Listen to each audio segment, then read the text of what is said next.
பாகிஸ்தானின் உளவு அமைப்பான ISIU-உடன் தொடர்பில் இருப்பதாக சொல்லப்படும் சாகத் பட்டி என்பவர் சமூக வலைதளம் மூலமாக இந்திய இளைஞர்களை குறிவைத்து வந்ததாக அதிகாரிகள் கூறுகிறார்கள். அவர்களிடம் பேசி மூளை சலவை செய்து தீவிரவாத அமைப்பில் சேர்த்ததாக சொல்லப்படுகிறது. இந்தியாவின் சுதந்திர தினமான ஆகஸ்ட் 15ஆம் தேதியை முன்னிட்டு நாட்டின் பல்வேறு இடங்களில் தாக்குதல் நடத்த இந்த வலையமைப்பு சதி திட்டம் போட்டதாக அதிகாரிகள் தெரிவித்துள்ளனர்.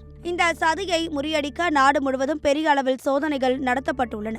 இந்த நடவடிக்கையில் தீவிரவாத வலையமைப்புடன் தொடர்பு இருப்பதாக சந்தேகிக்கப்படும் 253 பேர் கைது செய்யப்பட்டுள்ளதாக மத்திய உள்துறை அமைச்சர் அமித்ஷா தெரிவித்துள்ளார். அதன்படி உத்தரப்பிரதேசத்தில் 62 பேர், ஹரியானாவில் 52 பேர், டெல்லியில் 51 பேர், பஞ்சாபில் 44 பேர், கர்நாடகாவில் 3 பேர், கேரளாவில் 2 பேர் என 14 மாநிலங்களில் மொத்தம் 253 பேர் கைது செய்யப்பட்டுள்ளதாக கூறப்பட்டுள்ளது. கைது செய்யப்பட்டவர்களிடம் நடத்தப்பட்ட சோதனையில் மேம்படுத்தப்பட்ட வெடிகுண்டுகள், கையெறி குண்டுகள், துப்பாக்கிகள், உயிருள்ள தோட்டாக்கள் மற்றும் கண்காணிப்புக்கு பயன்படுத்தப்பட்டதாக கூறப்படும் CCTV கேமராக்கள் உள்ளிட்ட பொருட்கள் கைப்பற்றப்பட்டதாக அதிகாரிகள் தெரிவித்துள்ளனர். இதில் சில கையெறி குண்டுகள் பாகிஸ்தானில் தயாரிக்கப்பட்டவை என்றும் கூறப்படுகிறது. மேலும் இந்த கும்பலை சேர்ந்தவர்கள் இந்தியாவில் உள்ள காவல் நிலையங்கள், பாதுகாப்பு அமைப்புகள் மற்றும் மத வழிபாட்டு தலங்கள் பற்றிய தகவல்களை சேகரித்ததாகவும் விசாரணையில் தெரியவந்துள்ளதாக அதிகாரிகள் கூறுகின்றனர். இதற்காக சில உள்ளூர் நபர்களுக்கு பணம் கொடுத்து அவர்களிடம் தகவல்களை வாங்கியதாகவும் சொல்லப்படுகிறது. தற்போது கைது செய்யப்பட்டவர்களிடம் இருந்து கிடைத்த தகவல்கள் மற்றும்